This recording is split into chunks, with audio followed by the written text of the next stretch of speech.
Eric Fuchsmann, bonjour. Bonjour. Est-ce que vous avez l'impression que les jeux sont faits et que bientôt il ne restera qu'un aéroport en Alsace et que ce sera Mulhouse? Non, alors là, je m'inscris en faux sur cette idée.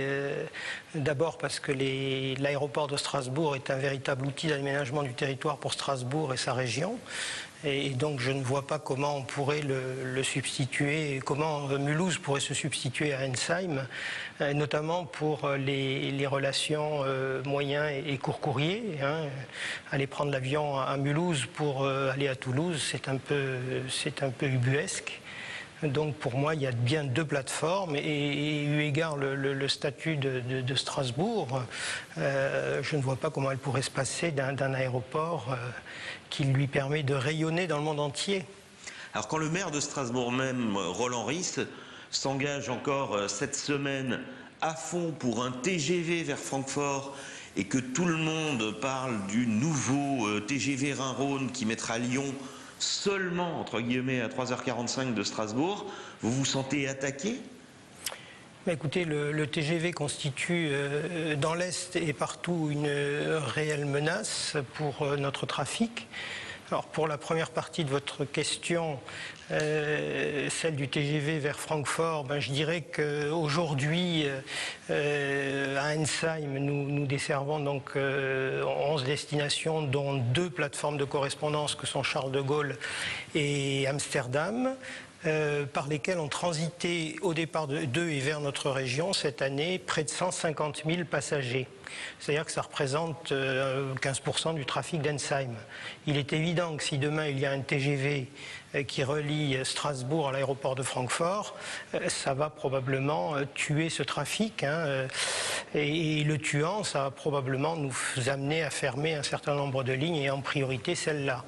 Et ce que je crains dans ce cas-là, c'est que Strasbourg, qui gardera sa plateforme aéroportuaire, ne soit plus relié qu'aux villes, aux capitales régionales de la métropole. Ça, c'est le premier point. Maintenant, concernant le TGV Rhin-Rhône, alors c'est une grande nouveauté pour les amateurs du ferroviaire, évidemment, puisque ça va permettre de passer de 4h30 à 3h45 de transport. Mais ce que je voudrais rappeler, c'est que nous relions 3 fois par jour Lyon, donc, et en 50 minutes de vol. Alors soyons précis, qui est responsable de cette déliquescence lente? Est-ce que c'est un choix politique? Est-ce que c'est une contrainte économique? Comment l'interprétez-vous? Écoutez, moi je crois que... j'ai relativement peu de commentaires à faire. Moi, l'analyse que je fais, c'est... Après, chacun prendra ses responsabilités, évidemment. Mais je crois qu'aujourd'hui, l'aéroport de Strasbourg a montré qu'il était viable. Il s'est redimensionné. Mais à chaque fois qu'on va porter un coup à son trafic, on remet en cause son existence. Et à travers l'existence, il y a encore des fantasmes qui vont se développer comme après 2007 sur sa survie, sa pertinence, etc. Alors ce qui est important aujourd'hui pour la desserte d'une région, c'est les hubs. Est-ce que vous pourriez être capable de demander des subventions pour continuer à desservir Paris et Amsterdam? Écoutez, je pense que les subventions sur Paris ne sont pas d'actualité, même si nous réalisons de grosses pertes sur la desserte de Paris et sur Charles de Gaulle, donc notre hub, c'est pas d'actualité. Mais si demain on perd le trafic en correspondance, il est évident qu'on sera obligé de se retirer de cette desserte.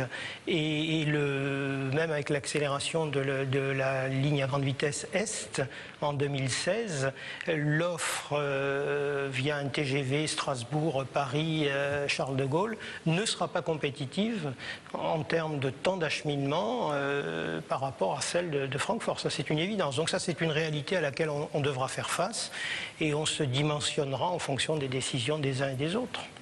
Eric Fuchsmann, merci. Merci.